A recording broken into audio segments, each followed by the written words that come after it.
Hello, and welcome to Message in the Middle with Marianne. We all know that life is hard, right? It's messy, it's unpredictable, but it can be wonderful all at the same time.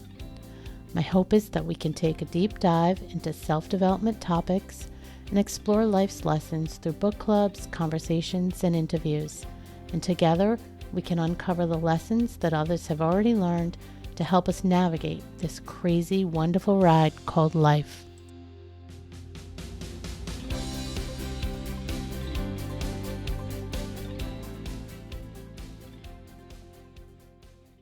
Hello and welcome to Message in the Middle. I'm your host, Marianne, and today we're going to talk about big feelings. We all get them. Some of us handle them better than others, but one thing's for sure, we need to help our children and our grandchildren learn to deal with them. And that's where Jen's work comes in. Jennifer Ginty is a single mom and entrepreneur who lives with complex PTSD and major depressive disorder from childhood trauma. Like many of us, Jen has faced obstacles in her healing journey. From becoming a mother without a healthy parental model, dealing with patterns of self-sabotage, and coping with symptoms of complex PTSD and depression. Throughout her life, Jen has learned valuable coping skills and has made it her mission to help others better understand their own emotions. She believes by sharing her story, she can help others to know they're not alone and help them to understand and deal with their emotions. Her YouTube channel does exactly that and often features her Moody Monster and Moody Talks to focus on dealing with big emotions and teaching coping skills that have helped her with her own mental health journey. Jen, welcome so much. I'm so excited that you're here to talk to us today. Hello, Marianne. Thank you so much for having me on. I'm excited too. So just for backstory for folks, Jen and I met a few weeks back at a New England podcasters group, and I started to hear a little bit about her story and just really thought she would be great to bring to the show because she is going through her own and will tell us about her own transformation and healing journey and how she's now helping others with that too. So I thought you guys would be interested in that. To start us off, it would be great if you could give some of that backstory, help the audience understand sort of what led you into doing this work. So as you said before, I'm a single mom and I live with complex PTSD and major depressive disorder from child abuse. My trauma is from my childhood. And right up until I was 14, I lived with my abuser and my mother and my brothers. And one day my brother just decided to tell a trusted adult about what was happening in our family. And so my abuser, who was my father, was taken out of our house. And I think a lot of people think when an abuser is taken from the home that the children are now safe and that they can start their healing journey. But many times it continues. The trauma continues in other ways. In my case, it was that I went through the court system because they wanted to press criminal charges against my abuser. And at 14, I didn't have the words. I didn't have the ability to truly talk about what had happened to me. My brothers were older, and so they had the words. They were able to better explain what had happened to them. And as we were going through the court system, I decided later to talk more about my own abuse. And they didn't really believe me because I hadn't spoken up earlier. And they weren't respecting my need to take my time in being able to discuss this. And so I was kind of treated like I was making things up just to be a part of this whole family issue, which, no child really wants to be a part of that abuse. And they made me go in front of a grand jury and talk about very intimate sexual assault details. So a lot of children, they have this kind of trauma that ends up happening after, and they're not allowed to really start their healing journey. And when I was going through this, I was really pushing off talking about the trauma. I didn't want to because I was in high school. And then my brain I just started telling myself, not yet. These other things are happening in my life. Not yet. I'm going to college. Not yet. I have a career now. Not yet. I'm a mom, and I kept pushing off. You were surviving. Yes, exactly. And I just kept pushing it off until one day my brain said, now, right now, this is the time. You have to deal with this. And, it was really, really scary. I was so afraid that I wouldn't be able to function, especially since I was a single mom and I was taking care of my two boys. And they were younger, and I was afraid I wasn't going to be able to do the mom things. So when my brain told me right now, I think that it was a great turning point for me, even though I was so afraid to talk about it and to think back on the trauma. And so I started working with an amazing therapist who introduced me to different modalities of therapy. And I was also going to therapy groups. So one day I was in a therapeutic group and I said, I wish I had a monster that I could just rip apart and throw across the room and bang against the wall. And people were like, yeah, you should have that.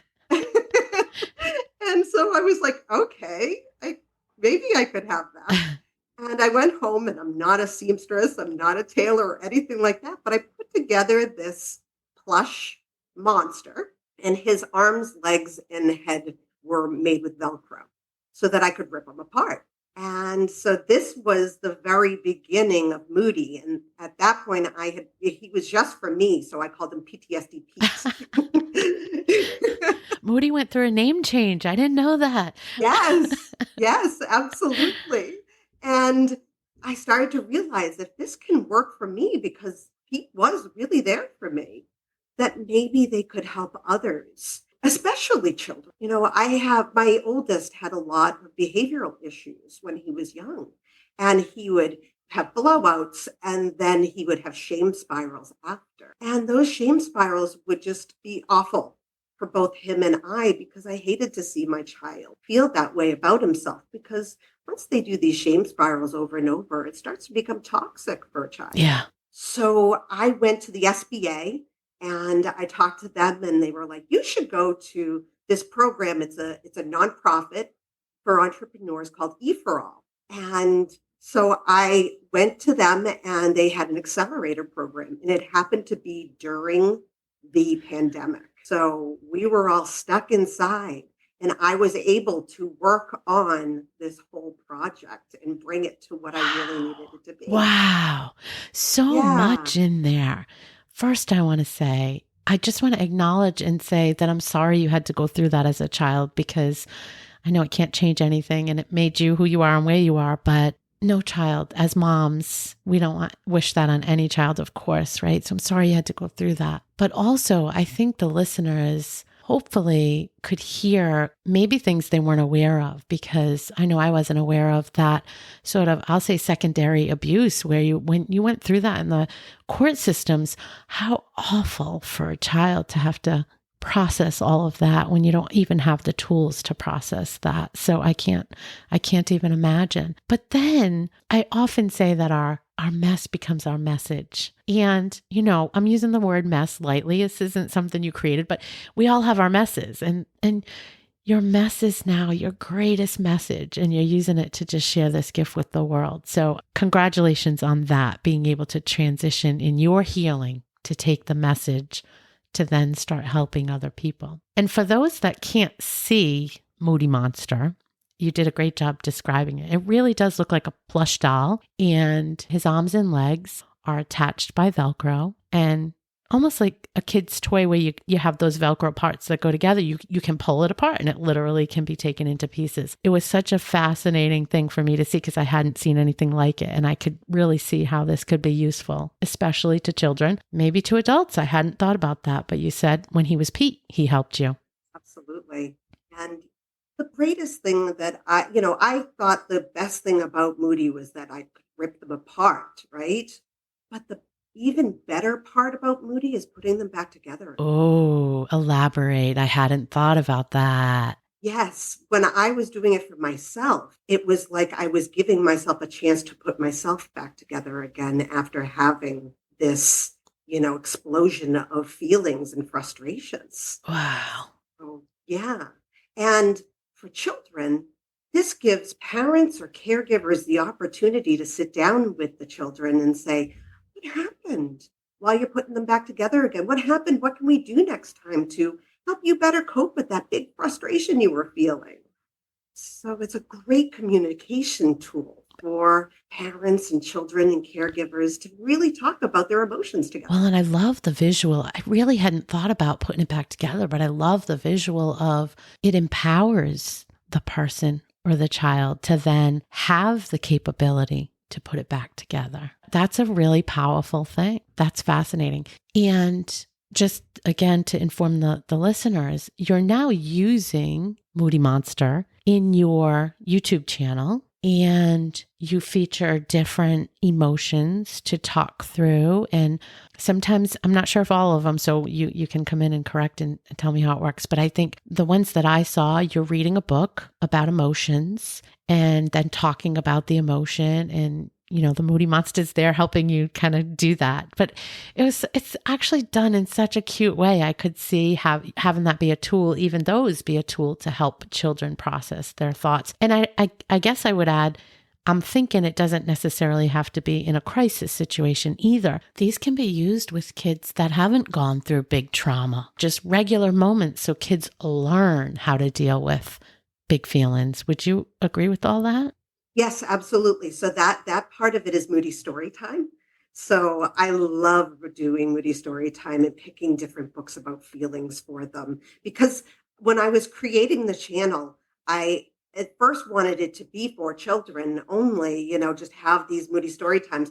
But as I was working on the prototype for Moody, and I was working through my own work, and I was specifically working with a therapy called DBT. And DBT is something, it's all about emotion. Okay. And so after doing the Moody story times for a while, I decided, you know what, let's do these Moody talks where every month I'll pick this emotion. And the first week, we'll talk about the vocabulary we use with the emotion and the intensity of that vocabulary. And we'll figure out how intense each word is for you in that, so that when you're feeling that and you think that one word, you know how intense it is for you. And also like body sensations that we feel when we have these emotions. And then the next 3 weeks, I go through coping skills that I've learned personally through DBT that can help with those intense emotions that you may feel. It's that specific one that we're talking about. They have different coping skills that you can use for different emotions. Just for those of us that aren't familiar, what does DBT stand for? I'm guessing the T is technique, but what's the D and the B? It's dialectical behavioral therapy. Oh, therapy. Oh, so I wasn't even right on the T. Yes. And it was made by a woman named Marsha Linehan, and she created it for people with PTSD and for people with borderline personality disorder. So it was specific for that particular group of people.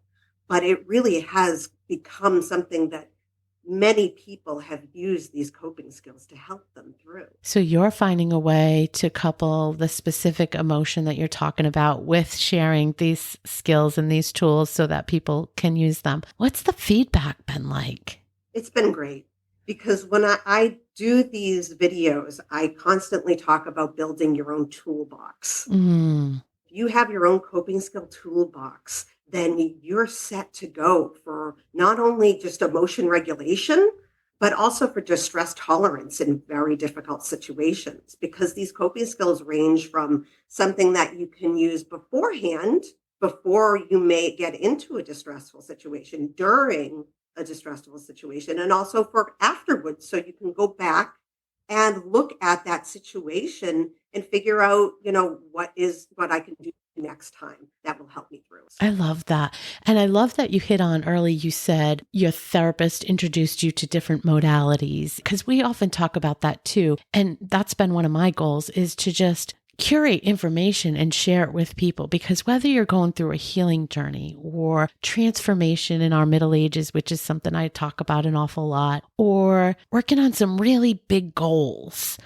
I think the more tools we can have in our toolbox to kind of pick and choose, it helps us with all of those things. So I'm really glad you hit on that, because it's not a one size fits all for all the things, right? So the more we can be exposed to, the more we can understand kind of what works in what situation, and we have those at our disposal. I love that.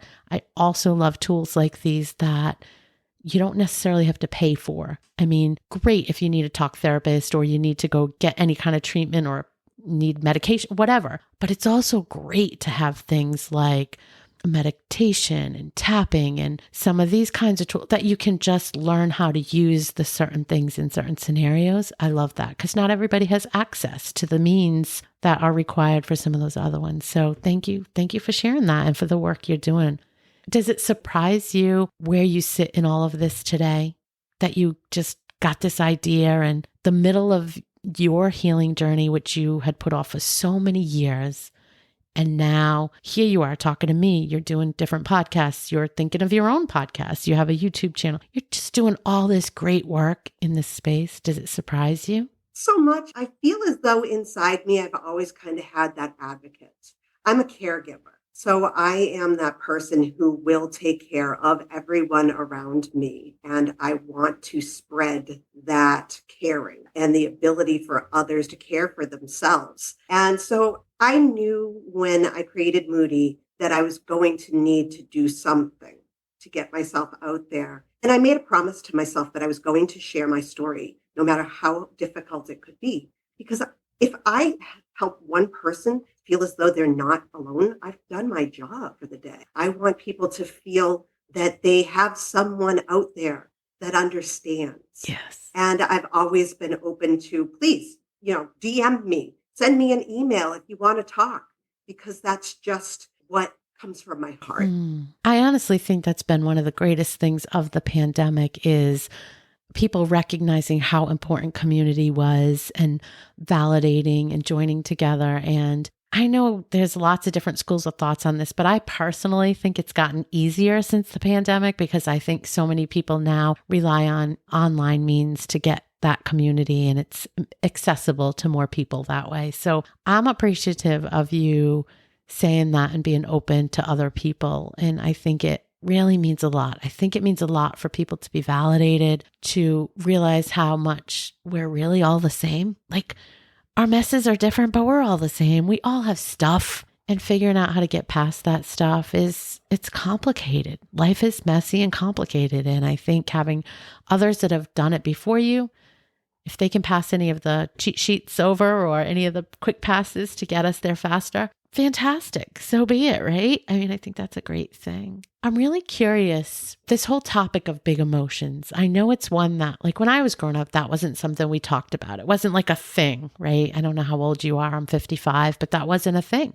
But I see with my grandchildren, like my granddaughter who's 5, her mom's, and she is a social worker and has a master's in psychology. So she's probably a little more plugged in, a little more aware of some of these topics. But they talk about big feelings and it's a thing. Do you see that this is becoming the wave of the future? Like we're recognizing the need to put this stuff out there. Do you see that more and more? I see it more than when we were children. I definitely am on the same wavelength as you. And, I'm turning 50 next month. And so we were all just taught to shut down our feelings and not to make people feel uncomfortable with our feelings. I feel like that was the message for us. Don't make grandma unhappy because you won't give her a kiss. Yeah. Don't be an angry child. Don't make people feel uncomfortable with your sadness. So I feel like there has been a change, like a growing change in this over the generations. And I think it's important for not only children to understand that all emotions are valid, but for adults to understand that as well. I like to tell parents to put your own oxygen mask on first because you are showing them how they can develop emotionally. And if you can help yourself with that, then it's going to be so much easier to help your children grow in their emotional intelligence. All of that I agree with. I think it's recognizing. I think for parents to recognize their hot spots, their triggers, whatever word you want to find, and identifying when they start seeing those patterns to figure out the ways to get out of them before they're showing them, or if they show them, to acknowledge that they've shown them, right? I think acknowledging and then talking about it, that's okay too. I don't think that's something we got from our parents when we were kids either. But I do think some of that stuff is changing, and I think that's a good thing. What do you think about, you said your son got into these spirals of shame. I think that's a fairly common thing. As adults, I think we do that. I'm actually thinking of an interview I just finished with Abby Hegney. And one of the topics that we talked about there was how you have relationships with grown children. And there's always that push and pull. How much do you do? How much do you push back? And sometimes you feel a lot of guilt for things that maybe were in your past. And you can get into these shame spirals that then cause you to sort of go over the top and try to compensate or overcompensate for that or make up for that in some way. Do you have any suggestions for people on how to handle that when they're feeling that way? Well, it's catching yourself in that spiral that I think is so important. But what to remember is when you go through these shame spirals over and over, you're turning it into a toxic emotion, into an emotion that is completely unhelpful. And when shame is appropriate, that's fine. Shame is an appropriate emotion. A lot of people don't want to think of it as that, but it is a valid emotion and it is used to help. But when it's happening too much and it feels more like you're a bad person rather than what happened was not exactly the right thing or, something like that. But toxic shame is when you feel like you're a bad person and that stays with you. Yeah. Less about the action and the behavior and more about who you are. Yes. Yes. Okay. That makes sense. So there's really, when you get into a toxic shame, it's really important for you to understand that you aren't a bad person. We can't keep looking at ourselves and telling ourselves that, we're bad individuals and we don't deserve any goodness in our lives. It can get that toxic for people. Yeah. So when that happens, I truly believe that it's important to talk to someone, talk to a professional about that, because you're not doing yourself any good and you're not doing the people you love any with that. And it's important for you to understand that you're a human being and giving yourself grace. Yeah. It's the most important part of our life. And when you do feel that toxic shame, you won't give yourself grace. You're going to always be on yourself, bullying yourself. Yeah. That you're not good enough or you don't deserve this because of this shame. Yeah. So getting some help to get through that shame and get to the other side of a place where you can better shed some of it. That makes sense. It seems like there are times when you definitely would need a professional. Sounds like that your recommendation would be in that case to work with somebody. So that makes sense. I can't help wondering, as I didn't plan on asking you this, if you don't want to answer it, you don't have to, but I can't help wondering as we talk, you waited until the time was right. You kept telling yourself, not now, put it back, put it away, come back to it. And then a handful of years ago, you decided, or your brain or whatever, something told you, your intuition told you now's the time. And you started down this healing journey and telling your story. How has that impacted your family? So I myself, I really do wish that I didn't push it off, that I didn't keep saying not yet, especially going into motherhood, because I didn't have parental role models. I didn't have the appropriate parenting. So it was so difficult for me to see whether or not I was doing right by my children. And when you have complex PTSD, intuition can be very much blocked because when you're growing up in trauma and you have an abuser, you could trust your intuition, but that could be nothing to what your abuser thinks. You could be trusting your intuition and they could go off for just any reason. So after a while, intuition can really get blocked because why bother? Yeah. Right? Yeah. So I didn't have that initial mother's intuition and I wasn't trusting my intuition as a mother. And I think that if I did start working through the trauma and working on my healing, that I would have a better idea that what I was believing was right for my children was actually the right thing. My boys, they're incredible, and we've had our ups and downs and we've learned from each other. And I think that's the most important thing, is to learn from your family, learn from your loved ones. And, I do wish that I had started in a sense that I could feel better about myself during that, the whole thing. Because I was constantly on, as I said, I'm a caregiver. I was constantly in caregiving mode and not giving myself anything. Yeah. Right. Yeah. So I am doing that now. And it's amazing.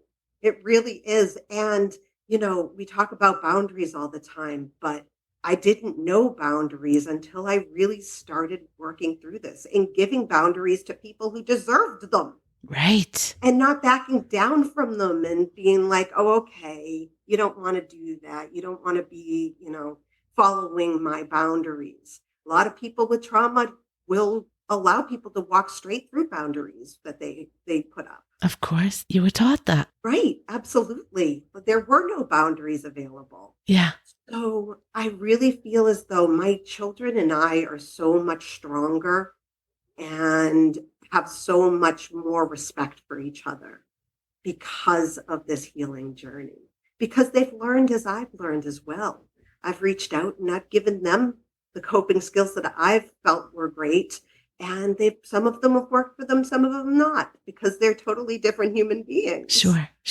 Right? Yeah. But that journey, this journey that I'm on, and it's not, I don't picture an ending to my healing journey. I always feel I'm smack dab in the middle of it, right? Yeah. And healing is never linear.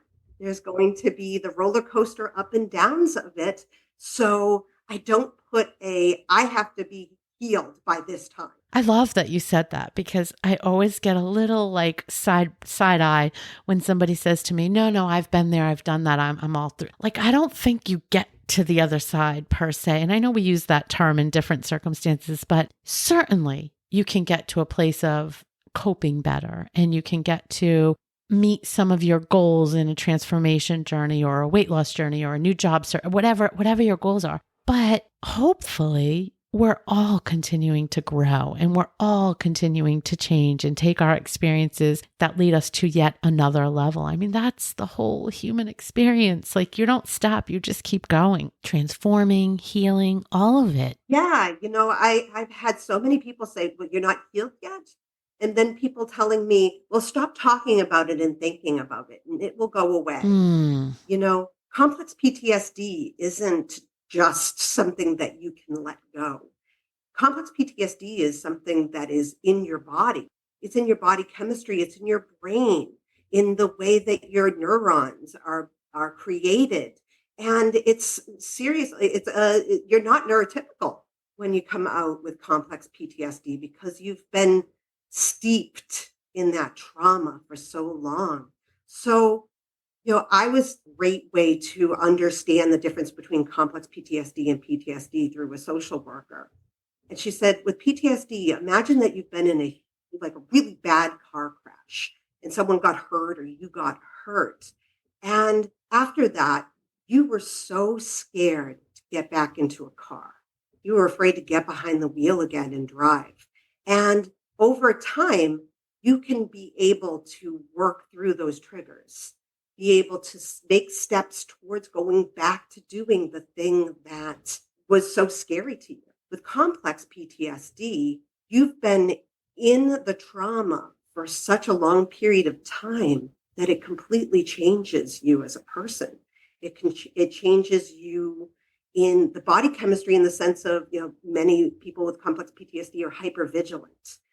And, that's not something that you can just change. It's a part of a person's brain and body chemistry. Yeah, you've been wired that way now. Right. Well, I assume your brain is just constantly waiting for the next thing, constantly trying to protect you. Your neural pathways must be looking for that problem over and over and over, looking for that danger again, staying in that trauma state, right? You just keep looking for it because those are the neural pathways that you know best. So I think, it's all about rewiring all of that, which I'm sure takes tons of work. Yes. And there are a lot of different therapies that do that. I mean, I've been working with my therapist on EMDR, which is, it helps to change your neurons and change your pathways through a light like light therapy and eye movements. Yeah, there's so many great modalities out there now. Yeah. And it's amazing that we have that. And coupling them together can give you a much better solution than just trying to do one. So it's good to hear that as well. I think that's good for people to be exposed to, that sometimes it takes, again, back to that toolbox, and it takes multiple things to be strung together to get us there. I'm in awe of how at ease you are with this conversation, especially not having talked about it for so long and it being such a personal topic. Does it make you uncomfortable? Are you just really good at hiding that? Or are you at the place now where you so much want to share this journey and the things that you've learned that it supersedes the uncomfortableness? You know, it's a mix of those. I want to share my story. I want others to feel like they have someone in common, that they're not alone in this. And also, one of the things that my complex PTSD, one of my symptoms, is that I kind of turn it into professor mode. That's not a bad thing, I guess. Right? No, I guess not, right? No, because you're trying to teach people. So, hey, if you can be the professor on it, that's a good thing. Yeah, so it kind of like drains out that fear of speaking on it, which is really great. And I think I've been doing this for about 4 years now. So the comfort level has, elevated. And, meeting people like yourself who are non-judgmental and, understanding and caring. Mm. I think that's what makes this every time a little bit easier. Yeah. Yeah. I can imagine that. When you said that, I got goosebumps because I was just thinking about, I almost want to say, I can't even imagine a person that it doesn't even cross my mind when I hear a story like this, that like, what did that person do? Or why did you get like that? Of course, there's no judgment. You were a child. I mean, you had no say in any of this. And I wish, though, I stopped myself, though I'm saying it right now, because I know there are people out there that are not as kind and not as open, but I'm glad that the far majority that you're running into and dealing with are folks that get it, that just bad things happen to good people. It's awful, but they do. Tell me a little bit, going back to that question I just asked, tell me a little bit about when you first stepped out and started talking about this, because one of our common topics, a lot of people in their middle ages tend to start thinking about wanting to do a little something, wanting to change their life, reevaluating things. And it's scary sometimes venturing into new spaces and new territories or talking about difficult things. What did that feel like for you when you first started doing it? And how did you kind of push yourself out there? I just kept thinking this is going to help others. And it made it easier because again, it's the caregiver role that I've always fallen into. And it just makes me feel so sad when I think of others out there who haven't received the care, the love, the guidance that they need to get through their own trauma. And I think it's important that they feel as though they can also be cared for and there are people out there who can help them. Mm-hmm. Because like you said, we don't necessarily, not everybody is the sweetest, kindest person. A lot of people are very judgmental. I hate that. Yeah, I do too. And so I'm going to be one of those voices that isn't. Yeah, I love that. I love that. That gives people validation and also inspiration. I want you to hear that too, because I do think it's inspiring that you took such a horrific story and a horrific experience and you're turning it into something so beautiful to help other people. I think that's important. Thank you so much. Oh, you're welcome. Before we wrap, I want to ask, where does Moody Monster stand today? Let's share with folks what's on the horizon. Yes, absolutely. So I sold out of my first batch of Moody's. Woo! Wait, we should clap and so jump up and down. Guys, she sold out of her first batch. That's fantastic. Yes. And I am on the very brink of getting my funding through an entrepreneurship microloan. Oh, I love this. And ordering new dolls to get out into the world. And so, right now on my website, I have a pre-order that you can pre-order one. I also have a pre-order a donation because one of my social missions is that I'm going to take a percentage of the dolls that I order and I'm going to give them to first responders and social workers and medical centers for kids who are in really traumatic situations like house fires, Yeah. that are going into foster care or to having cancer treatments. Yes. So I think it's really important to be able to give these children a buddy to hold on to while they're going through such a traumatic circumstance. A buddy that's functional. It's functional. It's not just a plush toy. It's actually functional.